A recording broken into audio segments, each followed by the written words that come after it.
Hoje o nosso tema é sobre alimentação e nutrição dos animais silvestres. É de suma importância a gente conhecer os hábitos alimentares dos animais para podermos ofertar alimentos que atendam às suas necessidades nutricionais.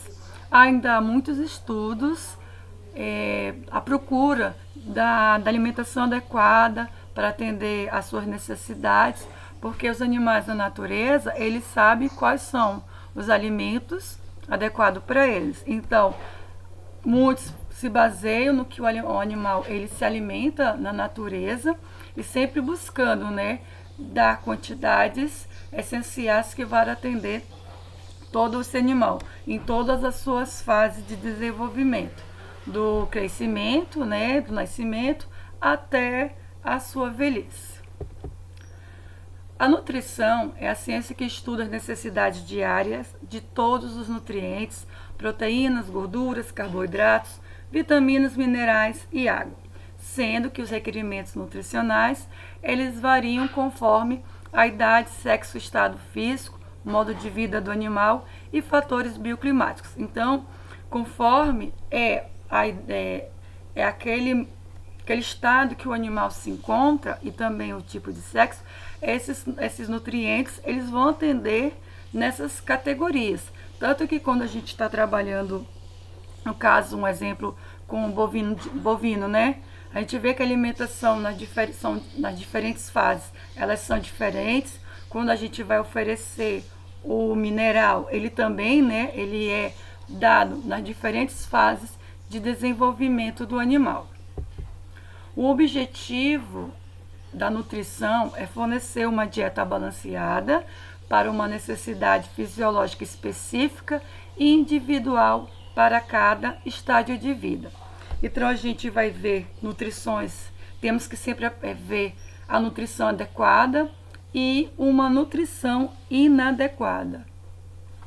Vocês podem observar aqui, nós temos um tamanduá, onde ele é mantido em cativeiro e conseguiram adequar os alimentos para ele, então ele está com uma alimentação bem adequada. E já aqui, vocês estão vendo essa leoa, ela está magra.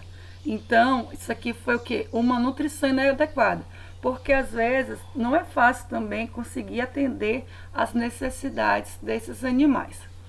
Então, uma nutrição adequada, ela é o fator determinante para um correto desenvolvimento, tanto do filhote quanto do animal nas suas diferentes fases, e vai propiciar condições para uma excelente saúde geral e um desempenho futuro. Então, se a gente nutre o animal quando ele ainda é filhote, então ele vai ter o quê? Um grande desempenho no futuro. Isso vale, são para todas as culturas, bovinos, ovinos, caprinos, suínos, aves, dando a nutrição adequada na sua primeira fase, que é a mais importante. Esse animal ele vai o quê? Desempenhar, vai mostrar o seu potencial.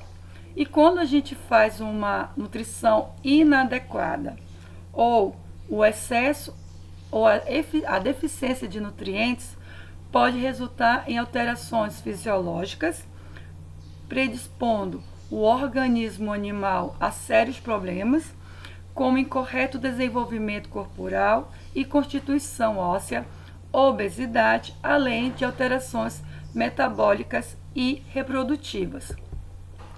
A adequada alimentação e nutrição dos animais silvestres em cativeiro, ela é um grande desafio e talvez o principal ponto crítico para o sucesso de sua manutenção no zoológico, nos criatórios, nos setas.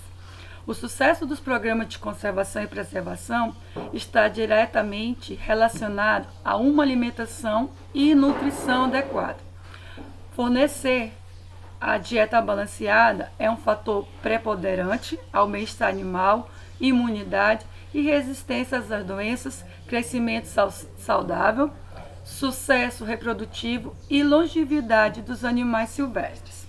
Mas, como eu falei, infelizmente, ainda são escassas as publicações científicas sobre as reais necessidades dos nutrientes e metabolismo energético da fauna, bem como dos alimentos naturais consumidos, né, pelos animais lá na floresta, sua composição bromatológica e digestibilidade, além de poucos trabalhos mensurados real consumo, comportamento alimentar e seletividade dos alimentos em cativeiros.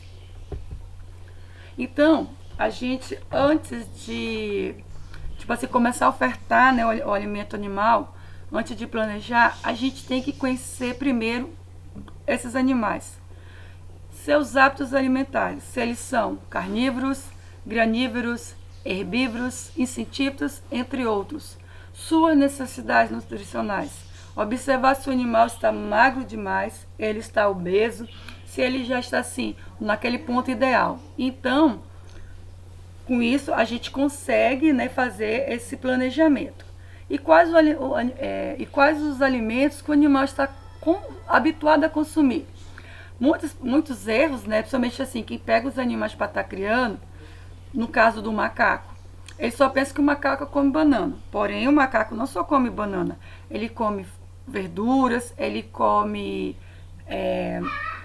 legumes, raízes, ele come carne. Então as pessoas só se baseiam, às vezes num desenho, em algo que vive, e colocam somente isso. No caso de papagaios, são 2 alimentos que eles dão muito, que são os amendoins e as sementes de girassóis.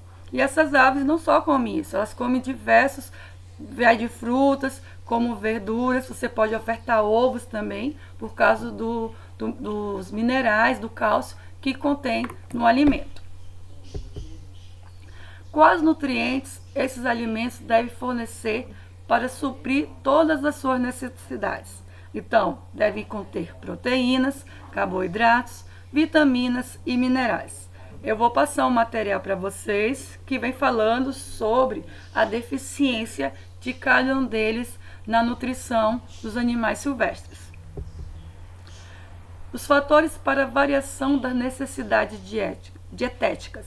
Então aqui a gente tem que observar o estado fisiológico que o animal se encontra em crescimento. Então você vai se basear numa alimentação que vai atender esse estado fisiológico que o animal se encontra. Na gestação, então, requer um cuidado maior, que não pode faltar alimentos, principalmente nessa fase, porque senão o feto ele não vai se desenvolver. O animal, quando está na postura de ovos, também vai requerer, né, nutrientes essenciais importantes para realizar a postura, e também na lactação, que é um momento onde o animal está produzindo leite, então ele requer mais alimentos que tanto vai atender a ele como os filhotes. O estado de saúde, se o animal está doente ou ele está em convalescência, ele está em processo de cura, né, após a doença. Então, o alimento ele tem que ser oferecido de acordo com como está esse animal. Você não pode estar dando alimentos, vamos botar assim, bem gordurosos, só grãos, só sementes, nesse animal que ele está doente, porque isso vai acarretar em outras coisas. A época do ano, nós temos o verão e inverno, então também a alimentação ela muda um pouco, ela muda nesses períodos, porque no inverno o animal tem que estar, bem alimentado, porém não em excesso. E o tipo de alojamento, gaiola ou grande recinto. Porque o animal está na gaiola, então quer dizer, tem um espaço mínimo, então ele não vai fazer esforço nenhum, está ali sendo alimentado. Já no grande recinto, não. Se não for no caso das aves, vão voar, né? Vão para cima e para baixo, para ir buscar os seus alimentos. Quando é realizada uma dieta inadequada, ou também pela falta de nutrientes ou pelo excesso, nós vamos ter diversos problemas, como doenças ósseas, neurológicas, fígado, principalmente nas aves, quando é muito ofertado as sementes de girassol e amendoim. Falhas de empenamento e falhas reprodutivas. Então o animal começa a ter falhas nas suas penas e ele também começa a não se reproduzir.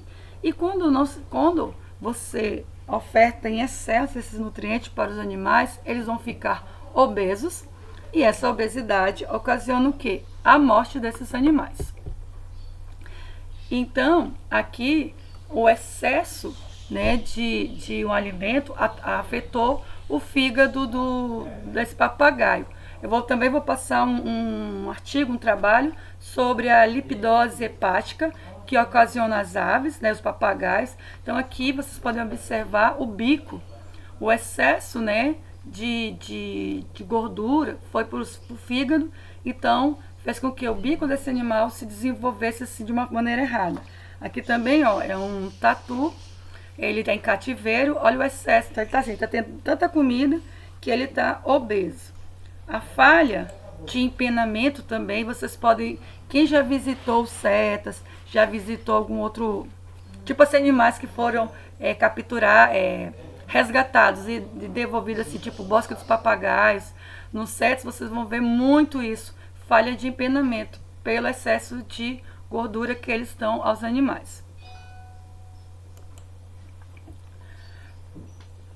A gente tem esses problemas, né, na elaboração da dieta, que como a gente ainda, né, a gente precisa ter muito estudo para conhecer exatamente a necessidade de cada espécie. Às vezes as pessoas até confundem, né, papagaio, ave é tudo igual. Não, cada um tem a sua necessidade. As dietas, elas são baseadas, né, no que se conhece para as espécies domésticas mais próximas. Então, às vezes a gente vê um animal, tipo assim, vamos botar uma calopsita, ele come fruta, então o papagaio também come uma fruta. Então, muitas das vezes são baseadas no que esses animais domésticos se alimentam. Ou então também o comportamento alimentar dos animais de vida livre. Só que a gente sabe que esses animais de vida livre, eles vão atrás dos alimentos e não como eles ficam no zoológico, nos cativeiros, né? Eles têm aquele alimento para eles. Então isso que ocorre também essa parte da elaboração da dieta, esses problemas. E tipo de alimentação, né? A gente vai observar esse comportamento alimentar dele na vida livre. Então esse tipo de alimentação que ele consumiria na natureza, né? Então ocorrerão deficiências de alguns nutrientes, porque ele não só vai comer uma fruta, ele vai buscar N coisas para se alimentar. A necessidade de energia é que regula o consumo de alimentos e no cativeiro o gasto da energia é bem menor. Então, por quê? Na natureza são 3 coisas que, no caso das aves, elas fazem. Vão atrás de alimento, voam para atrás de alimento, voam para procurar seu parceiro, para se acasalar e voam para fugir. Então, na mata, esses animais no seu habitat natural, esses animais, então eles gastam muita energia fazendo esses 3, vamos botar assim, 3 atividades. E já quando ele está no cativeiro, ele não precisa. Ele só vai daquele cantinho para lá, porque o alimento está ali. Então você deve também observar isso, as quantidades insuficientes de nutrientes necessários. Então você se baseia um pouco, aí você colocou.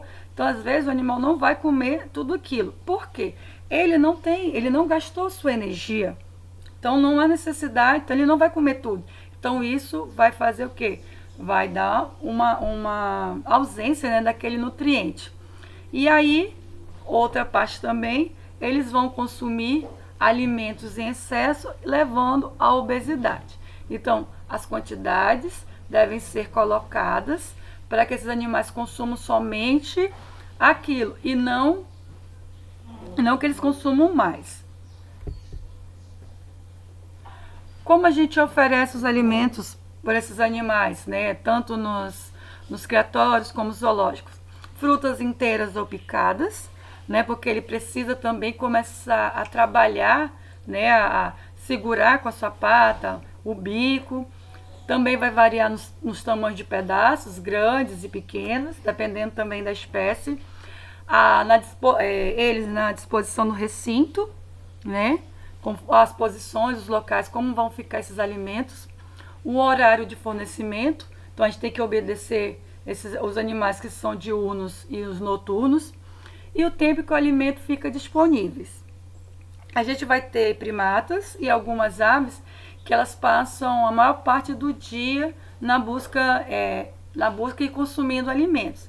Então a gente tem que observar esse hábito deste animal, para ver o tempo que ele fica se alimentando, porque aí a gente vai deixar os alimentos naquele momento para ele se alimentar e depois fazer retirada para evitar o quê? Que ele consuma em excesso e assim ele fique o quê? Obeso.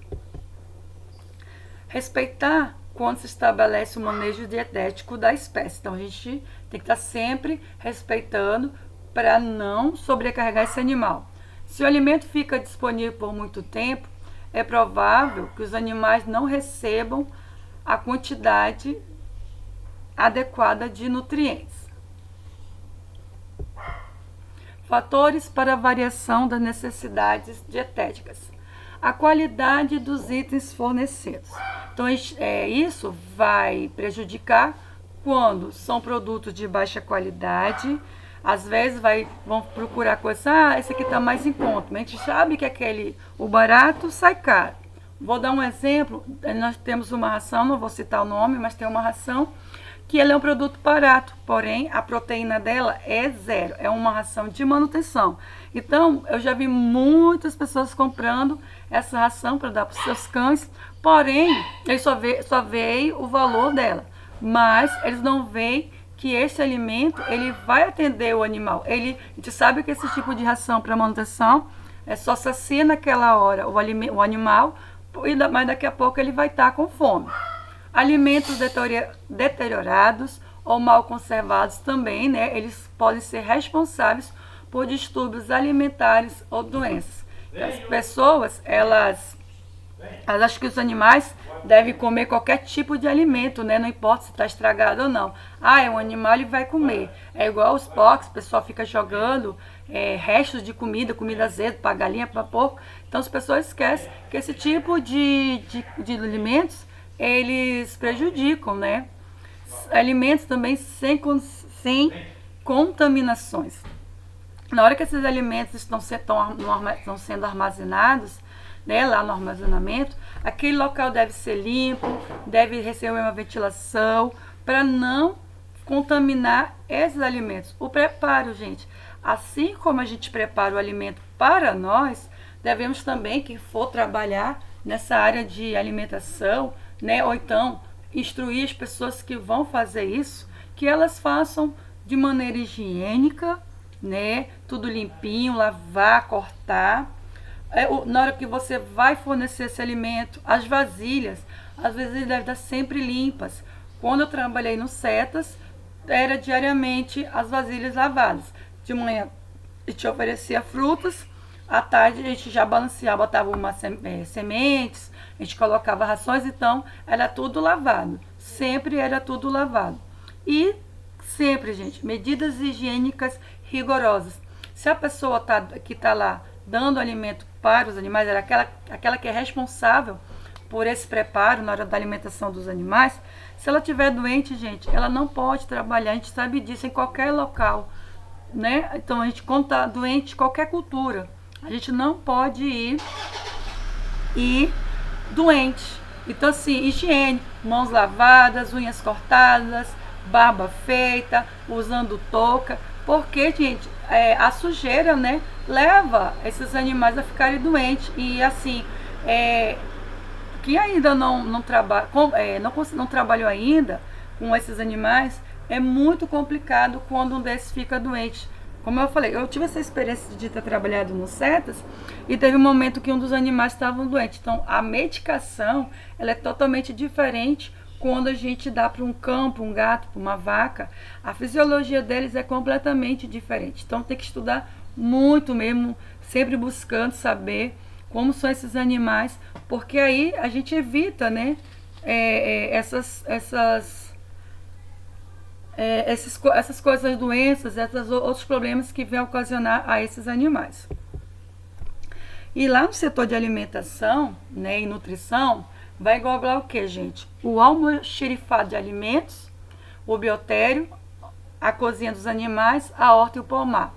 Onde, lá no almoxerifado, são armazenados os itens que compõem o cardápio, frutas, verduras, carne, rações. A cozinha é onde são preparadas as bandejas de alimentação. Quem viu o Fantástico, né, viu lá naquele zoológico a preparação dos alimentos lá na cozinha, pessoa responsável. O biotério, onde são criados e mantidos animais, grilos, baratas, pintinhos, ratos, destinados a servir como alimentos vivos, no caso, né, das serpentes, que elas caçam, então precisam ter, e outras aves também, então eles precisam ter esse biotério. Horta e pomar, onde são cultivados alguns itens alimentares. É interessante, né, tanto no zoológico como nos criatórios, ter essas hortas e pomares, porque evita, tipo assim, você vai iniciar o custo inicial plantando, né, mas vai evitar o custo inadequado na compra, porque a gente sabe que ocorre as variações dos preços dos alimentos. Então, quando se tem isso, você já tem o alimento próprio, não ocorre essa falta. Às vezes, tem um determinado alimento não está em falta no mercado, mas se você tem na hortinha, então, olha aí, esse animal não vai ficar sem aquele nutriente.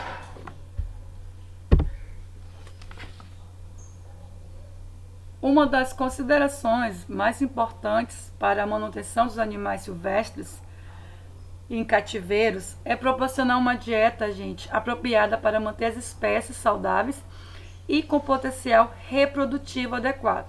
O conhecimento da diversidade de hábitos alimentares e necessidades nutricionais e energéticas da fauna devem vir de pesquisas envolvendo a ecologia nutricional da espécie estudada, e também a gente deve, como eu falei, como a fisiologia deles são diferentes, a gente tem que ter o que? Saber sobre ele, né? Sobre o seu sistema digestivo e tudo mais. Então, é importante a gente, né, estudar mais ainda. Nós, zootecnistas, essa área é nossa, né? A gente tem um grande conhecimento, então a gente tem que buscar se aprofundar cada vez mais ainda, né, nesses animais, para tanto a gente trabalhar com eles, porque vai ter, vocês vão ver que vai ter animais, a gente já tem animais de produção, né, já tem um comércio para isso.